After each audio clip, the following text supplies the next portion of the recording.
Bonsoir à toutes et à tous, ravi de vous retrouver sur le plateau TV Vendée, le tout nouveau plateau de TV Vendée, tout beau, tout neuf pour ce 85 chrono du jeudi. Donc nouveau plateau mais nouveau format également, émission plus longue maintenant le jeudi soir, donc avec un peu plus de monde autour du plateau. Ce qui ne change pas, c'est que comme tous les jeudis, on retrouve Alexandre Lenaour pour nous présenter tous les rendez-vous sportifs du week-end. Bonsoir Alexandre. Bonsoir Aurélien. On a également deux chroniqueurs avec nous. On retrouve Johan Jadot. Bonsoir Johan. Salut Aurélien. Avec une nouvelle casquette, puisque désormais vous n'allez plus nous parler de cyclisme, enfin ça arrivera peut-être de temps en temps, mais maintenant vous allez surtout vous concentrer sur la course à pied.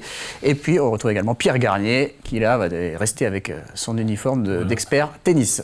Voilà, bonsoir Pierre. Beau plateau. Et beau plateau, puisqu'on a trois invités ce soir pour nous parler triathlon, puisque gros événement ce week-end du côté de Saint-Jean-de-Mont, de nombreuses épreuves de triathlon et pas des moindres, les finales des Grands Prix D1 hommes et femmes, Grand Prix D2 également, ça c'est dimanche, et Championnat de France de paratriathlon. Donc pour nous en parler, le président du club de Saint-Jean-de-Mont, François Pouvreau, bonsoir. Bonsoir Aurélien. L'un des triathlètes de l'équipe de Saint-Jean-de-Mont, donc qui sera sur le Grand Prix D1 samedi, Louis Vitiello. Bonsoir Louis. Bonsoir Aurélien. Et on retrouvera également Club des Sables, bien sûr, sur ces épreuves à Saint-Jean-de-Mont et sur ces Grands Prix. Et Luc Bourron, le responsable de l'équipe Elite D1, est avec nous. Bonsoir. Bonsoir Luc. messieurs. Donc gros événement, donc je le disais, tout au long du week-end, avec samedi la finale D1 femmes à 15h, la finale D1 hommes à 17h, dimanche à 9h le championnat de France de paratriathlon, et puis finale des deux femmes à 14h, finale des deux hommes à 16h. François Pouvreau, c'est la troisième année consécutive que ces finales sont organisées à Saint-Jean-de-Mont. Oui, pour la troisième année consécutive, effectivement. Gros événement, forcément, grosse organisation. Oui, on a l'habitude, enfin, on commence à avoir un petit peu l'habitude, mais c'est vraiment un week-end qui est très chargé quand même, parce qu'on a des horaires à respecter. On enchaîne donc dès le samedi à 15h avec les filles, à 17h avec les hommes. On change après de formule avec les paratriathlons le dimanche matin, donc il faut réaménager également le parc à vélo, il faut réaménager aussi les sas de départ, et on remet tout en place pour la D2 le dimanche après-midi, donc vraiment un très gros week-end qui va rassembler environ 500 athlètes. Alors on va s'intéresser, Johan, à la finale des 1 hommes déjà, puisque voilà, titre de champion de France en jeu. On va voir peut-être le classement, puisque en tête on a Saint-Jean-de-Mont et au pied du podium, les Sables. Ouais, les Sables qui ont redescendu ce week-end, Luc, mais qui vont peut-être remonter sur la boîte ce week-end. Et puis c'est vrai qu'il y a de l'enjeu pour Saint-Jean, parce que avec la casquette d'organisateur, mais également pour aller chercher le titre. Bon, on se dit que normalement ça devrait se passer comme ça, mais on n'est pas à l'abri d'une remontée de Poissy par exemple. Effectivement, on a fait une très belle étape, on a gagné donc à Cribon avec une très belle étape, ça nous a permis d'augmenter un petit peu le matelas avec 10 points d'avance. Maintenant, je dirais qu'il y a 4/5 de fait quoi. Donc maintenant, voilà, après une course reste une course, on n'est pas à l'abri, de chute, on n'est pas à l'abri de... Voilà.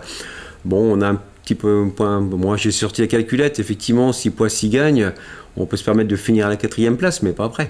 Donc il y a quand même un enjeu. Ouais, et puis en chef de file, il y aura Louis qui a bien cartonné ce week-end, 4e, même si Nathan Graël était second quand même ce week-end à Quiberon, qui lui aussi est dans une bonne dynamique. Louis, comment on appréhende cette finale à domicile pour aller chercher le titre ? Dans l'équipe, on est très content de pouvoir courir à domicile pour cette finale. C'est la 3e année consécutive. Ça s'était très bien passé les 2 années précédentes, vu qu'on avait gagné à chaque fois cette finale. Cette année, les enjeux ils sont un peu différents, comme on l'a expliqué. Là, cette année, on est en tête, c'était pas le cas des autres années. Donc, bien sûr, on va tout faire pour défendre notre place de leader et aller chercher le titre de champion de France. On est en forme, avec notamment Nathan Graël qui a fini donc second le week-end dernier à Quiberon. Je suis arrivé 4e, Mario est arrivé 11e, donc ça nous avait permis de gagner cette étape. Donc il n'y a pas de raison qu'on soit moins en forme ce week-end, donc on va tout donner pour aller chercher ce 2e titre. Et puis en plus on le voit sur les images, je sais pas si on les verra, mais ils arrivent tous dans un mouchoir de poche, quoi. En fait on vit une arrivée de cross, quoi, d'un championnat de France de cross, hein, clairement, parce que tout le monde est au coude à coude, quoi, dans cette dernière ligne droite. Mais du côté des Sables, Luc, face à Saint-Jean, bon, on sait que la remontée sera impossible. C'est vrai que là, on l'a vu la semaine dernière, hein, comme tu dis, tout le monde est arrivé, 55 athlètes sont descendus du vélo en même temps, sur un circuit très, très compliqué. Et donc c'était une course à pied, quoi. Donc c'est vrai que nous, on était un petit peu plus faibles cette journée-là, hein. C'est vrai que les athlètes étaient moins bons qu'en début de saison.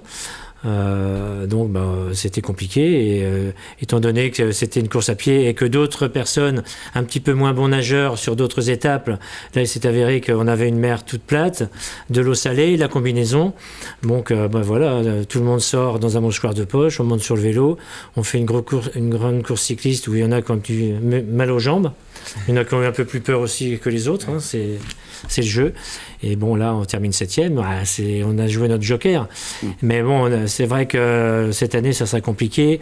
Si on fait top 5, ça sera très bien. Bon, là, il y a Liévin qui a 3 points, qui a 3 points seulement, le podium, c'est quand même... Liévin, non, mais bon, je connais un petit peu, je commence moi aussi à avoir un peu d'expérience.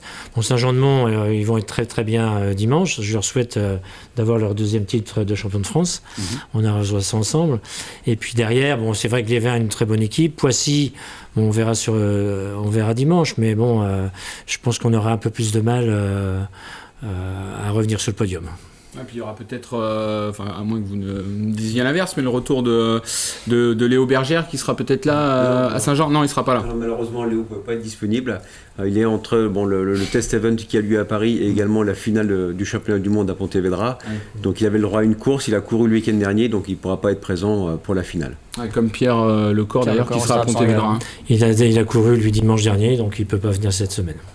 Ouais. Et Léo Bergère qui était absent d'ailleurs de la manche de Quiberon pour cause de Super League à Toulouse, qu'il a remporté brillamment. François, comment on effectue un peu le choix, parce qu'il y a aussi le désir des athlètes d'aller j'allais dire s'amuser, même si on ne s'amuse pas, mais en tout cas les formats de course sont assez dynamiques, assez intéressants, assez innovants. Comment on effectue le choix de dire non, là il faut que tu restes ce week-end avec nous en D1, ne va pas en Super League? Comment on prend ces décisions là? Alors par rapport à Léo, c'était un petit peu différent, c'est-à-dire que lui, ce qu'il souhaite aussi, l'objectif, c'est d'aller chercher la médaille clairement l'année prochaine. Et il faut qu'il progresse à pied. Ça c'est clair. Et lui, l'objectif, c'était plutôt de faire une formule assez rapide, très rapide, pour pouvoir reprendre de la vitesse à pied, en fait, tout simplement, pour augmenter son niveau à pied, pour être compétitif après face à des athlètes comme Alexis ou comme Alden White, après vers les JO. Donc en fait, il va vers une marge de progression, on en a parlé, il m'a dit, voilà le choix, je respecte ton choix, l'objectif c'est les JO, le championnat du monde d'abord et les JO l'année prochaine. Donc voilà, après, moi, il faut que je m'adapte avec les différentes disponibilités des athlètes. On va parler également de la finale femmes, puisque ce sera la première course samedi à 15h. Et là, on va suivre l'équipe des Sables également. 2e au classement général. On va voir ce classement. Bon, ça va être compliqué d'aller chercher Poissy qui est en tête avec 14 points d'avance. Mais il n'y a que 4 points d'avance sur ici, 3e. Donc, Luc, j'imagine, il va falloir tout faire pour rester à cette 2e place. C'est vrai que là, on s'était vu déjà en début de saison. J'étais venu, on avait parlé des objectifs. Bon, l'objectif, il est un peu surévalué parce que on est monté de 3e division en 2e division. 2e division en 1re division, on s'est dit on va partir tranquillement. Et puis finalement, les absences des unes nous a fait rechercher un petit peu des athlètes. On a trouvé de très bonnes athlètes qui jouent la victoire à chaque étape. Donc c'est vrai que normalement sur le papier on aurait dû remporter la victoire également à Quiberon. On a eu deux coups du sort qui ont fait que une athlète mexicaine qui sort 3e de l'eau, son pneu éclate dans le parc pendant la natation. Et puis après il y a une 2e athlète qui s'est perdue dans le parc, je ne sais pas ce qu'elle a fait, mais en tous les cas c'est fait une pénalité. Donc étant donné qu'on était quand même assez serré avec Liévin et Poissy, on s'est retrouvé à la 3e place alors qu'on avait tout pour gagner. Donc là, je pense qu'à Saint-Jean-de-Mont, on a toutes les cartes en main également pour remporter la victoire. Mais c'est vrai que ça sera compliqué parce que moi j'ai pas fait les calculs, mais il faut que Poissy termine au moins la 5e ou la 6e place pour qu'on soit champion. On s'en passera cette année, si on termine 2e, ça sera déjà très très bien. Alors il n'y aura pas que du triathlon ce week-end, Alexandre, il y a d'autres rendez-vous, à commencer par du football. Et c'est parti pour l'agenda, ce premier agenda de la saison avec du football, vous l'avez dit Aurélien, et le championnat de National 2. On va démarrer avec du coup cette 3e journée pour nos 2 équipes vendéennes et un double rendez-vous à domicile en ouverture. D'abord ce sera vendredi soir, les Herbiers accueillent Angoulême à 19h et puis le lendemain, samedi, ce sera au tour de la Roche VF. Les joueurs de Frédéric Reculot reçoivent le leader Saint-Privé Saint-Hilaire. Toujours en football, un échelon en dessous, cette fois en National 3, 5 clubs Vendéens sont engagés dans ce championnat. On jouera là le 3e match aussi. Unique rencontre à suivre en Vendée. Eh bien, ce sera le derby entre Fontenay-le-Comte et la Châtaigneraie qui est promu cette année en N3. Le coup d'envoi samedi 18h au stade Emmanuel Murzeau. Et dans le même temps, le Poiré-sur-Vie leader se rendra sur la pelouse de son dauphin Saint-Philbert. Chaland ira à Sablé et puis le club des Sables FCOC affrontera Choret à l'extérieur. Lors de la reprise en handball aussi ce week-end pour le premier week-end de la rentrée, Pouzauges repart en National 1 masculine pour cette saison après avoir été repêché cet été. Et pour la première rencontre à l'Étoile, le PVHB reçoit Saran samedi soir à 19h. Première journée également à la maison pour l'équipe première de la Roche-Vendée Handball en National 1 féminine. Réception de Côte Basque à 20h30 à la salle Omnisport samedi soir. Et puis en amont de cette rencontre, l'équipe 2 du RVHB sera elle aussi sur les parquets de cette même salle Omnisport. Ouverture du championnat de National 2 féminine avec une première rencontre. Ce sera face à Pessac, levé de rideau programmé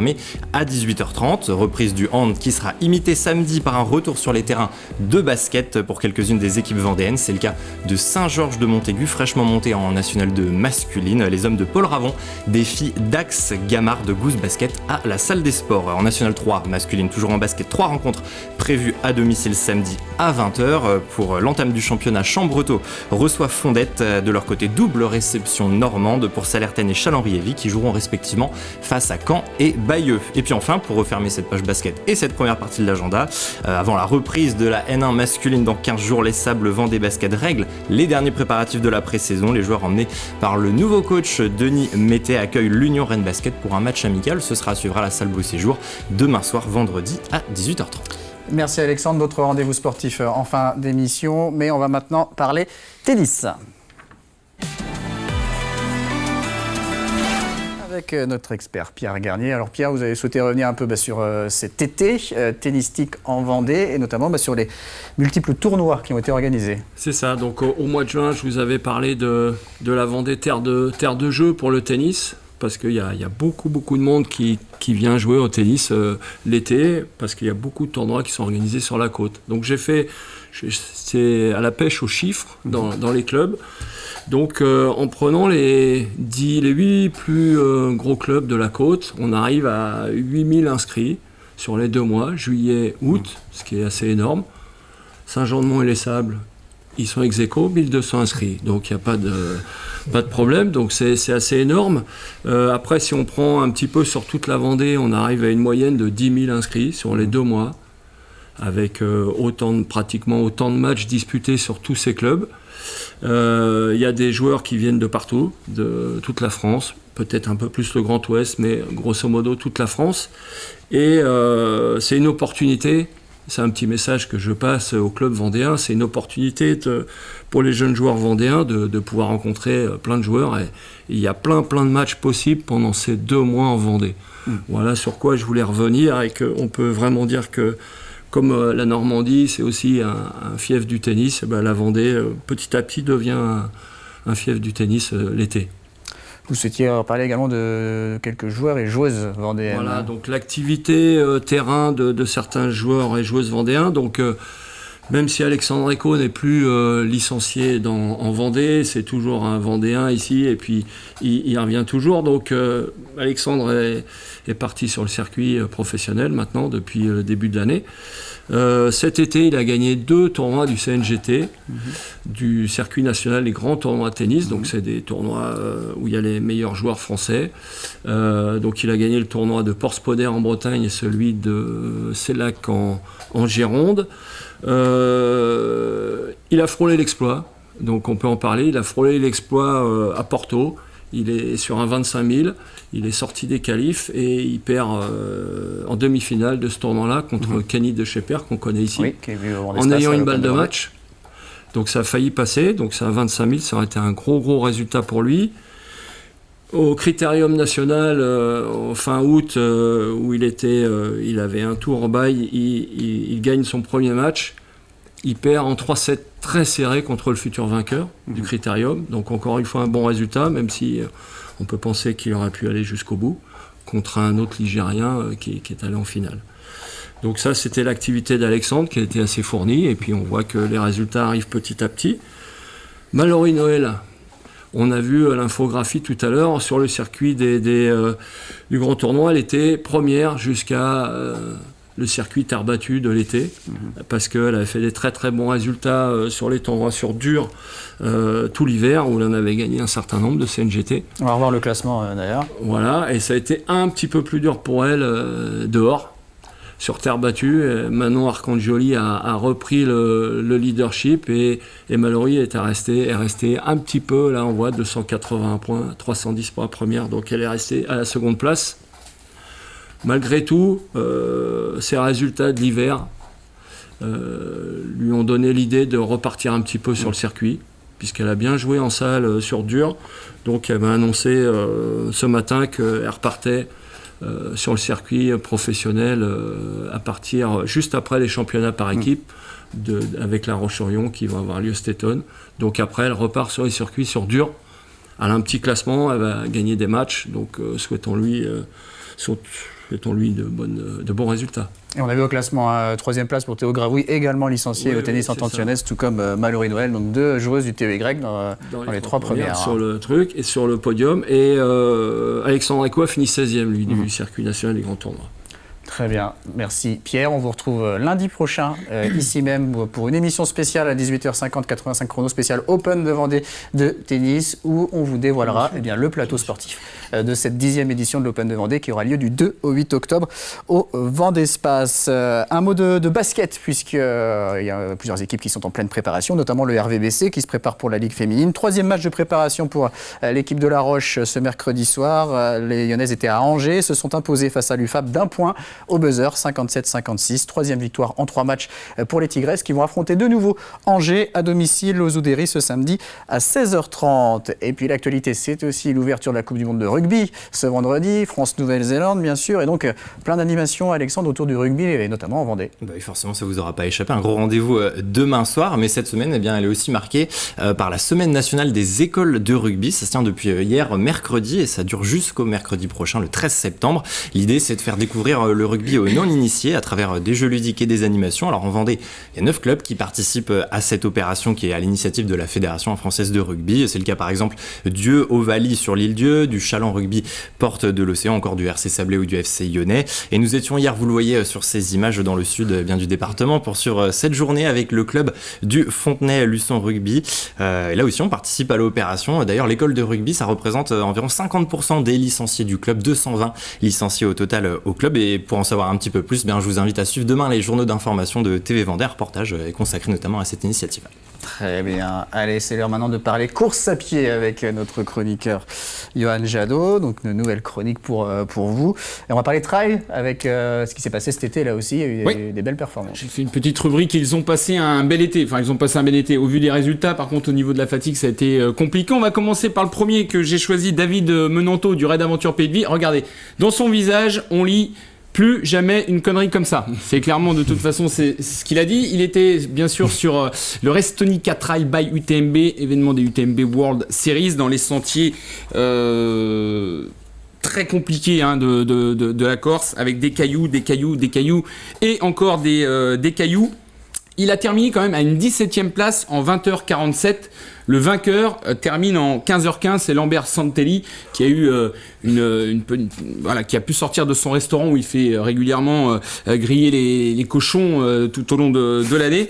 Donc bravo à David, qu'on va suivre ensuite, même s'il a gagné ce week-end sur la Dompierroise 24 km, pour l'Endurance Trail des Templiers 105 km où il vise clairement un podium. D'accord. Le deuxième, c'est un autre David, mais cette fois-ci, c'est David Pinot.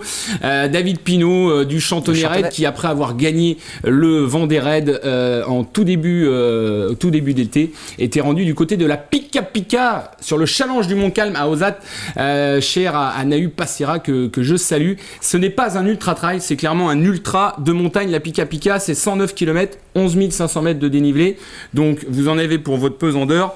18 sommets à plus de 2400 mètres. On passe 4 fois au-dessus les 3000 mètres et il termine 6e, David. Plus c'est dur, plus il est heureux comme une saucisse à morteau. C'est vraiment un sanglier.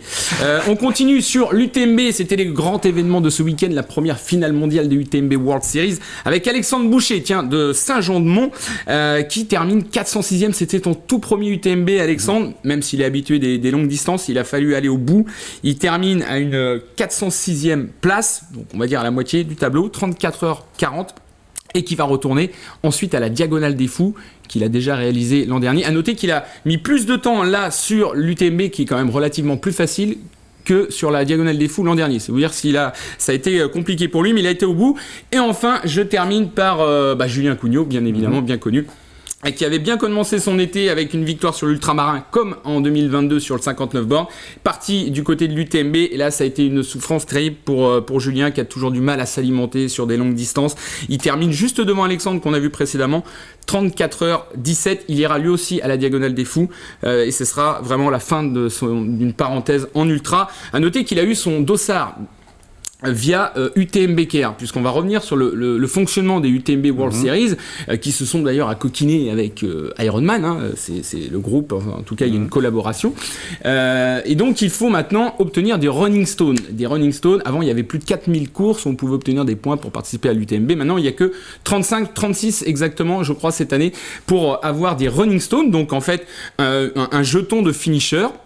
Quand on termine un 50K, 50 km, on a 2 jetons. La CCC, en tout cas un 100K, le format CCC, c'est 3 running stones. Et pour un format 100 miles, c'est 4 running stones.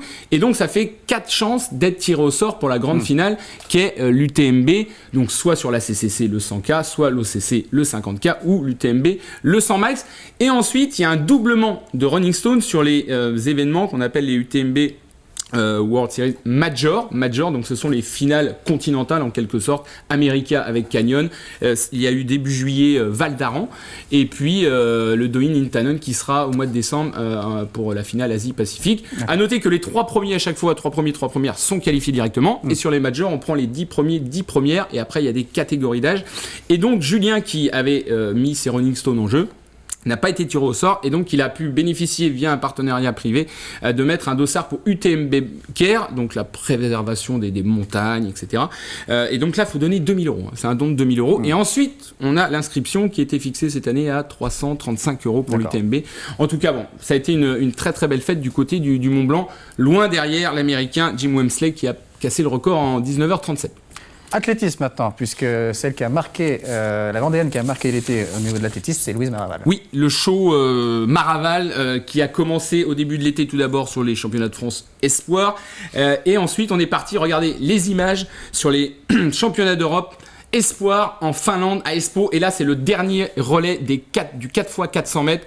Louise Maraval, qui on le sait adore quand elle est à la bagarre, adore quand elle est dans l'adversité, la confrontation, qui nous a fait une Floria Gay. Elle est un petit peu moins en retard, là elle est 4e, regardez à l'entrée du dernier virage, il reste 200 mètres et elle va revenir. Il y avait devant elle la Suisse, l'Espagne, la Pologne, et là on pense que le podium est jouable pour aller chercher la 3e place, et elle va venir faire le cassé de Floria Gay sur la ligne, et elles obtiennent le titre de championne d'Europe du relais.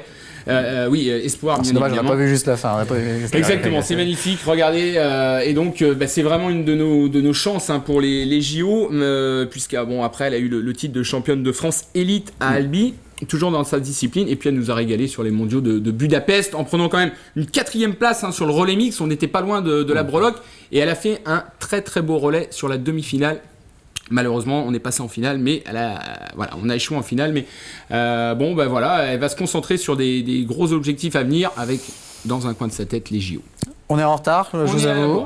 Est-ce qu'on passe votre carton rouge ou pas, ou est-ce que vous le gardez ? Juste le carton rouge, allez, pour finir sur l'athlé, puis je vous parlerai de l'anecdote. Carton rouge, oui, c'est le premier de l'année, c'est la rentrée. Les mauvais élèves sont déjà de rentrée, et je vais le mettre tout de suite, je vais me fâcher tout de suite avec les instances fédérales de la fédération d'athlétisme, comme ça ma carrière sera brisée dans le haut niveau, même si je n'avais pas de doute. À Romain Barras, qui est le directeur de la haute performance au niveau de la fédération d'athlétisme. Bon, le pauvre, il est arrivé il y a 1 an et demi, donc on va pas tout lui mettre sur le dos, mais qui faisait le bilan, et qui a mis d'abord en avant quand même l'incapacité des athlètes à ne pas se transcender sur les mondiaux. En tout cas, voilà, il jette en quelque sorte la faute sur les athlètes qui, au quotidien, parfois travaillent dans des conditions difficiles, dans des conditions financières désastreuses. Et voilà, quand on entend ça à la télé, c'est un peu compliqué, et on se dit, il va falloir remettre un petit peu l'aiguillage dans le bon sens en vue des JO de 2024. Donc, carton rouge à Romain Barras, mais bien évidemment, on l'embrasse. Et on l'encourage pour la suite. Et donc il pourra venir répondre ici. Et vous gardez votre petite anecdote sur la tricherie au Marathon de Mexico pour votre prochaine intervention. Vous nous raconterez ça la prochaine fois, puisqu'on est un petit peu en retard. Carton jaune pour le timing. Carton jaune pour le timing, Johan Jadot. Bon, c'est la première, on va resserrer les boules. On va revenir sur ce qui se passe ce week-end à Saint-Jean-de-Mont. On a dit Grand Prix D1 hommes, D1 femmes, les finales. Pareil pour la D2 hommes, D2 femmes le dimanche. Et championnat de France de paratriathlon, on l'a évoqué brièvement, Alexandre. Exactement, ça se sera à suivre dimanche matin à partir de 9h. Ils sont près de 80 paratriathlètes inscrits au rendez-vous de cette nouvelle édition, 7 catégories, et c'est surtout une grosse augmentation par rapport à l'édition précédente. Et parmi ces athlètes, on retrouvera notamment Gladys Lemoussieux, la licenciée du Saint-Jean-de-Mont Vendée Triathlon, dans la catégorie des PTS 5, 6e au dernier jeu de Tokyo, pour rappel, et titrée en bronze au JO de 2016. La paratriathlète compte bien conserver son titre et ainsi devenir championne de France pour la 9e fois. Je vous propose de l'écouter justement, Gladys Lemoussieux, sur son calendrier après ce championnat de France, avant d'écrire une nouvelle page de sa carrière et de sa vie à l'issue de l'été 2024. Ensuite, il va y avoir 2 World Cup, une à Alhambra le 6-7 octobre et ensuite Malaga le 21 octobre. Donc en fait, je vais rester sur le pays, on va dire l'Espagne, pour pouvoir concourir et puis faire la préparation finale par rapport à ça. Et après, normalement, il y a une coupure. Et puis après, on reprendra les compétitions qui sont à venir. L'objectif, c'est les Jeux de Paris. De plus, c'est chez nous. Je suis née à Paris et j'aimerais terminer sur Paris. Ça serait l'extase. En plus, je sais que le public sera derrière. Donc voilà, je croise les doigts pour qu'il y ait le maximum de monde. Et puis, je croise les doigts aussi pour me qualifier. En tout cas, je donnerai toutes les possibilités. Je pense qu'après, je mettrai fin à ma carrière, on va dire, de sportif de haut niveau. Je le ferai. Je pense que je continuerai peut-être, mais plus par plaisir. Ça fait 10 ans que je suis dans le circuit. C'est beaucoup d'investissement personnel, émotionnel. Il y a beaucoup de choses qui rentrent en compte et je pense que j'ai fait le tour et que j'aurais donné en tout cas un sens à ma vie, et 3 Olympiades, ça sera déjà top, et finir chez moi, ça sera encore mieux. Je ne sais pas ce qui m'attend après ma carrière, mais en fait je m'inquiète pas du tout. Je me dis que je pense que je vais me prendre un petit peu de temps pour moi aussi, de voir ce que je veux faire, pas faire, et puis à ce moment-là je verrai, mais je suis pas du genre à... En fait, déjà, pour moi, il y a chaque chose en son temps. Tout ce que je veux, c'est moi profiter de faire du maximum que je peux, de donner du plaisir et à mon niveau, de faire parler aussi du paratriathlon, parce qu'on n'en parle pas forcément beaucoup. Le handicap, c'est aussi encore un sujet un peu tabou. Voilà, le handicap, il faut qu'il se démocratise un petit peu plus, et je pense qu'après... peut-être que j'irai vers ce système-là, je ne sais pas. Mais voilà, en tout cas, j'en suis convaincue qu'aujourd'hui, il faut montrer du handisport. François, peut-être une réaction sur cette annonce de Gladys. Qu'est-ce que ça vous fait ? Parce que forcément, ça va changer aussi des choses, peut-être pour vous. Oui, c'est normal. Bon, elle arrive aussi, l'objectif, c'est les JO de Paris, puis elle arrive en fin de carrière. Donc Gladys a quand même 34 ans. C'est une très belle athlète, elle a beaucoup donné pour le développement du paratriathlon. Donc non, c'est une très belle référence. Qu'est-ce que vous retiendriez de son passage, évidemment, à Saint-Jean-de-Mont ? Moi, je me rappelle, lorsqu'elle est arrivée à Saint-Jean-de-Mont, on l'a accueillie, il dit je voudrais essayer de faire du triathlon. On l'a accueillie, on était très contents. Et puis c'est une belle leçon de vie aussi, une belle leçon de vie pour nos jeunes. Louis, un mot sur votre saison, une très, très belle saison de 2023. Il y a eu une victoire sur une étape de Coupe d'Europe au mois de mars, une 4e place au Grand Prix de Fréjus, une autre 4e place à Quiberon, une 2e place également sur une Coupe d'Europe en Pologne, puis un titre de champion de France. Oui, ça s'est joué à rien. Et un titre de champion de France sur le format S. Et peut-être un autre titre, on l'espère, pour vous ce week-end par équipe. Qu'est-ce que vous pouvez dire sur cette saison ? Je suis plutôt content de cette saison. Pas mal de bons résultats. La saison n'est pas finie, donc il y a encore la finale du Grand Prix ce week-end, puis encore quelques manches de Coupe d'Europe en fin de saison. Mais oui, je suis très content. J'avais déjà montré ce niveau de performance les années précédentes, mais j'étais moins régulier, c'est-à-dire que j'alternais de bons résultats avec des moins bons.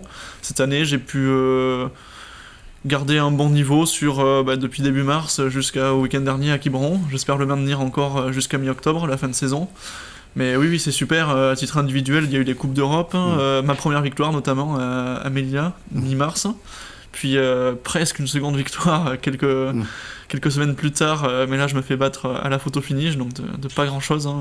On a eu le résultat de la course 15 ou 20 minutes après avoir franchi la ligne. C'était assez long comme attente. Mais c'est super, le titre de champion de France individuel, et là le but c'est d'aller chercher un 2e titre pour le club, cette fois-ci le titre par équipe. Et oui, ce sera une très belle saison. Ça serait 5 ans après le premier obtenu en 2018. Ouais, ce serait pas mal. Et tiens, on en profite d'avoir deux formidables organisateurs, de Saint-Jean et des Sables. Tout à l'heure, je parlais un peu de la Super League de triathlon. Est-ce qu'on pourrait voir un jour un format, on a vu que là c'était à Toulouse le week-end dernier, est-ce qu'on pourrait un jour en Vendée avoir un format comme celui-ci? On a vu qu'en tout cas, ça offre une dynamique du spectacle, un peu plus ce spectacle pour les spectateurs. Oui, pourquoi pas. Bon, il faut savoir que c'est quand même un budget très important. Et puis, il faudra peut-être aussi revoir un petit peu la réglementation, que ça soit un petit peu sérieux, quoi. Parce que, bon, je dis ça pour ma paroisse, parce que Jeanne Leher, la semaine dernière, était partie pour faire une deuxième place, parce que c'était compliqué de la première, mais bon...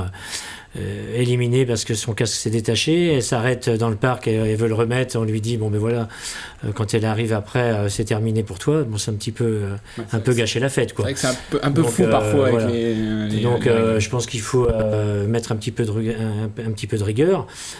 Mais bon, c'est vrai que Saint-Jean-de-Mont, les Sables d'Olonne sont déjà très investis dans les organisations, donc il faut proposer ça peut-être à un autre club, mais pourquoi pas trouver quelqu'un qui puisse organiser ça. Oui. Moi, je dirais quand même un petit mot, parce que ces épreuves, effectivement, sont très spectaculaires, mais lorsqu'on regarde le nombre de chutes en vélo, c'est aussi très, très spectaculaire. C'est ça le problème. Moi, j'ai un athlète, notamment Max Tapley, qui devait venir ce week-end. Il est tombé, il s'est pris un pied de barrière, il est tombé, le vélo est mort, et lui, il est blessé. Voilà. Et normalement, il était sélectionné pour le championnat du monde à Pontevedra, mais dans le reste de la saison, ça je ne sais pas encore. On a beaucoup de chutes. Un petit peu de rigueur, et puis voilà, mais bon. Pour tous les goûts. Avant de passer au dernier rendez-vous sportif du week-end, un petit pronostic rapidement, chacun, messieurs, vous trois. Podium de la finale des 1 samedi à Saint-Jean-de-Mont. François Pouvreau. En masculin, féminin ? En masculin. J'espère être sur la première marche du podium. Et ensuite après, je pense que Poissy conservera sa deuxième marche. Je pense que Liévin a une très belle équipe et restera troisième. Donc Saint-Jean-de-Mont, Poissy, Liévin. Louis? Moi, je dirais la même chose. Saint-Jean-de-Mont, Poissy, Liévin. Très bien. Et Luc? Oui, je suis assez d'accord. D'accord. Donc tout le monde est d'accord. Par contre, ça sera Poissy, les Sables, et puis ici, ou Liévin pour les filles. Pour les filles, ok. Très bien. Et puis un petit mot sur le para, parce que je suis aussi casquette para au niveau de la fédération. Donc très heureux qu'on soit monté à 80 pour cette année, sachant qu'on a rajouté 2 catégories. Donc la catégorie des sourds et malentendants, et puis les handicaps autres que physiques. Ce qu'on appelle communément le sport adapté. Donc j'espère que le public sera nombreux dimanche matin pour encourager les paratriathlètes pour développer encore et puis ramener encore plus de monde sur ces épreuves. Et ce sera à partir de 9h, il va faire très beau ce week-end, donc n'hésitez pas à aller à Saint-Jean-de-Mont. Allez, les derniers rendez-vous sportifs, Alexandre. Allez, avant la reprise du championnat en ring hockey, l'équipe de la Vendéenne reçoit son voisin lors d'un match amical, le Poiré Survie. La rencontre sera programmée à 18h30 samedi soir, complexe de l'Angelmière. Un autre rendez-vous, cette fois en cyclisme, dimanche, 11e édition du Chrono des Achards. Départ et arrivée programmée place de l'Hôtel de Ville à la Motte-Achard, avec le départ notamment des élites à partir de 14h pour le contre-la-montre. Second rendez-vous de vélo, lui, sera retrouvé samedi après-midi à partir de 15h30 à Saint-Georges-de-Montaigu, le prix de Saint-Georges pour les catégories U17, Open de 3 et Access 1-2. Le club de motocross MC Allshot organise aussi ce dimanche la finale du championnat de Vendée de la discipline. L'événement est organisé aux Herbiers, au lieu dit Les Peu, dès 8h du matin. 3 rendez-vous de course à pied également à vous communiquer ce week-end avec la 18e édition du semi-marathon de Némy, épreuve ouverte aussi en relais cette année. Un 10 km et des courses enfants au programme. Le lancement des premières épreuves, c'est dimanche dès 9h. Deuxième course à suivre du côté de Montaigu, c'est la 4e édition du Trail Montaigu-Vendée avec 3 distances au programme. Départ donné depuis l'Hôtel de Ville à partir de 9h dimanche. Et puis la 3e course du week-end, c'est le Bol d'Air organisé par l'association Cours Toujours 85. C'est la 30e édition et ce sera un départ dominical et matinal dès 7h depuis la forêt de Mervan. Enfin, l'ultime rendez-vous de ce week-end, il concerne du billard à Nieul. Le Dolan, le Droupipoul Billard organise son Open de vendredi à dimanche. Plusieurs tournois échelonnés sur 3 jours à suivre à la salle des fêtes de la ville. Merci Alexandre, et on le rappelle, triathlon ce week-end à Saint-Jean-de-Mont, samedi finale D1 femmes à 15h, D1 hommes à 17h, dimanche à 9h le championnat de France de paratriathlon, la finale D2 femmes à 14h et la finale D2 hommes à partir de 16h. Merci beaucoup messieurs d'être venus nous en parler, bon week-end à vous, bon courage. Merci. Et on espère donc annoncer lundi dans 85 chronos un titre de champion de France et au moins une 3e place pour les Sables chez les hommes. Merci Johan. C'est rien. Merci Pierre. à lundi, Bonsoir, Aurélien. puisque je le rappelle, 18h50 lundi, émission spéciale Open de Vendée pour découvrir les joueurs qui participeront à cette 10e édition. Merci beaucoup de nous avoir suivis et à lundi, très bonne fin de semaine à tous.